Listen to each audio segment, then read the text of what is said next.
एक बात बहुत गहराई से समझने की है। बहू और सास का झगड़ा सिर्फ दो औरतों का झगड़ा नहीं होता, अक्सर वह दो पीढ़ियों का टकराव होता है, दो अनुभवों का संघर्ष होता है, दो अपूर्ण अपेक्षाओं की लड़ाई होती है। और कई बार एक ही आदमी से जुड़े दो अलग अलग प्रेमों की खामोश प्रतिस्पर्धा होती है। लोग ऊपर से देखते हैं और कह देते हैं सास बहू तो लड़ती ही रहती हैं, लेकिन सच इतना छोटा नहीं है। यह झगड़ा सिर्फ रसोई का नहीं होता, सिर्फ काम का नहीं होता, सिर्फ आदतों का नहीं होता। यह झगड़ा कई बार सम्मान, अधिकार, अपनापन, पहचान, नियंत्रण और स्वीकार्यता का होता है। एक तरफ वह औरत होती है जिसने सालों तक घर को संभाला, जिसने बेटे को पाला, जिसने अपने सपनों को मारकर परिवार बनाया, जिसने अपनी जिंदगी का बड़ा हिस्सा इस घर की दीवारों में लगा दिया। और दूसरी तरफ वो लड़की होती है जो अपने मायके से सब छोड़कर आई होती है, अपने नाम से ज़्यादा एक नए रिश्ते की पहचान लेकर, दिल में उम्मीदें, आंखों में डर और मन में ये चाह लेकर कि उसे इस घर में सिर्फ जगह नहीं, अपनापन भी मिले। अब सोचो, एक घर में दो स्त्रियां हैं, दोनों ने बहुत सहा है, दोनों ने बहुत छोड़ा है, दोनों प्रेम चाहती हैं, दोनों सम्मान चाहती हैं, दोनों सुनी जाना चाहती हैं, लेकिन दोनों के भीतर दर्द अलग अलग है। यही दर्द जब भाषा नहीं पाता तो झगड़े में बदल जाता है।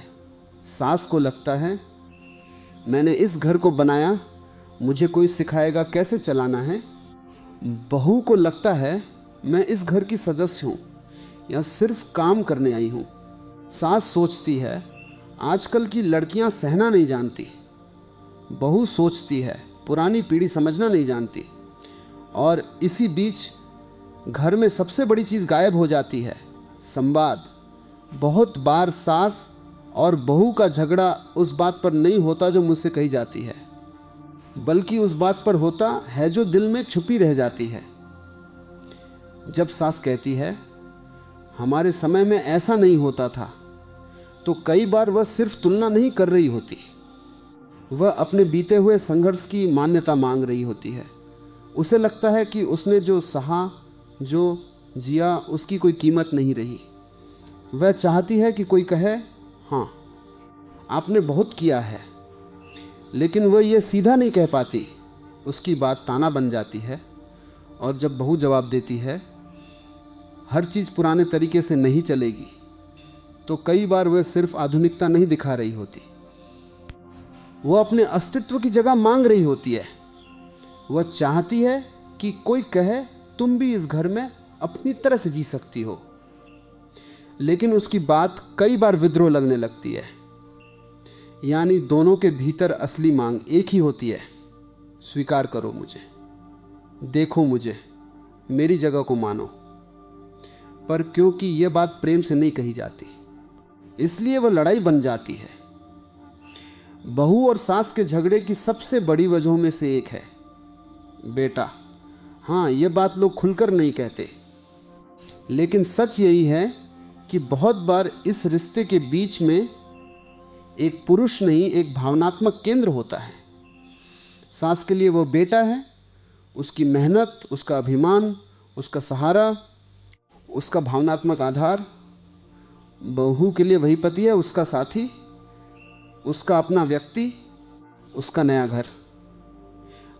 अब दोनों के जीवन में वही पुरुष अलग अलग भूमिका निभा रहा है, और जब वह पुरुष संतुलन नहीं बना पाता, तब घर में अनकही प्रतिस्पर्धा शुरू हो जाती है।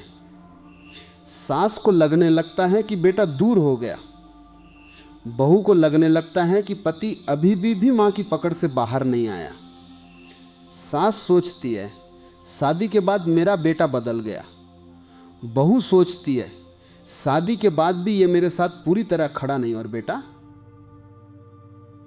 वह कई बार चुप रहकर सोचता है कि समय सब ठीक कर देगा। लेकिन सच यह है, जहां बात साफ नहीं की जाती, वहां गलतफहमियां खुद अपना घर बना लेती हैं।